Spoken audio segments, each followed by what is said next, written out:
شروع اللہ کا نام لے کر جو بڑا مہربان نہایت رحم والا ہے۔ اے چادر میں لپٹنے والے، اٹھو، اب خبردار کرنے لگو اور اپنے پروردگار کی بڑائی بیان کرو، اور اپنے کپڑے پاک رکھو اور شرک کی گندگی سے تو الگ ہی رہو، اور اس نیت سے احسان نہ کرو کہ اس سے زیادہ کے خواہاں ہو، اور اپنے پروردگار کی خاطر صبر کرتے رہو۔ پھر جب سور پھونکا جائے گا تو وہ دن مشکل کا دن ہوگا، یعنی کافروں پر آسان نہ ہوگا۔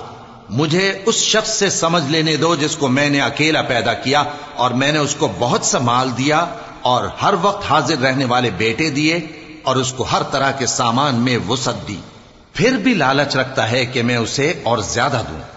ایسا ہرگز نہیں ہوگا، یہ ہماری آیتوں کا بڑا مخالف رہا ہے۔ میں اسے ایک بڑی چڑھائی چڑھاؤں گا۔ اس نے غور و فکر کیا اور ایک بات ٹھہرا لی، یہ مارا جائے، اس نے کیسی تجویز کی، پھر یہ مارا جائے، اس نے یہ کیسی تجویز کی۔ پھر اس نے نگاہ کی، پھر تیوری چڑھائی اور منہ بگاڑا، پھر پیٹ پھیر کر چلا اور تکبر کیا۔ پھر کہنے لگا یہ تو جادو ہے جو پہلے لوگوں سے برابر ہوتا آیا ہے۔ پھر بولا یہ اللہ کا کلام نہیں بلکہ بشر کا کلام ہے، میں ان قریب اس کو سقر میں داخل کروں گا، اور تم کیا سمجھے کہ سقر کیا ہے؟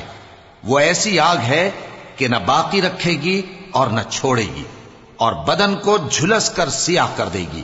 اس پر 19 داروغہ ہیں، اور ہم نے دوزخ کے داروغہ فرشتے ہی بنائے ہیں، اور ان کا شمار کافروں کی آزمائش کے لیے مقرر کیا ہے، اس لیے کہ اہل کتاب یقین کریں اور مومنوں کا ایمان اور زیادہ ہو، اور اہل کتاب اور مومن شک نہ لائیں، اور اس لیے کہ جن لوگوں کے دلوں میں نفاق کا روگ ہے اور جو کافر ہیں کہیں کہ اس مثال کے بیان کرنے سے اللہ کا مقصود کیا ہے۔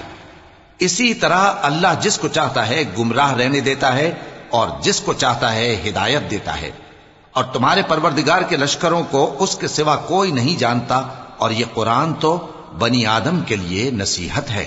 ہاں ہاں، قسم ہے چاند کی اور رات کی جب رخصت ہونے لگے، اور صبح کی جب روشن ہو جائے، کہ وہ آگ ایک بہت بڑی آفت ہے، انسان کے لیے ڈر کی چیز، یعنی اس شخص کے لیے جو تم میں سے آگے بڑھنا چاہے یا پیچھے رہنا چاہے۔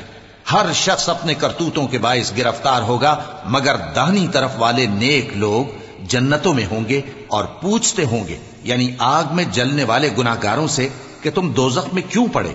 وہ جواب دیں گے کہ ہم نمازیوں میں شامل نہ ہوئے، اور نہ ہم فقیروں کو کھانا کھلاتے تھے، اور ہم بحث کرنے والوں کے ساتھ مل کر بحث کرتے تھے، اور روز جزا کو جھٹلاتے تھے، یہاں تک کہ ہمیں موت آ گئی۔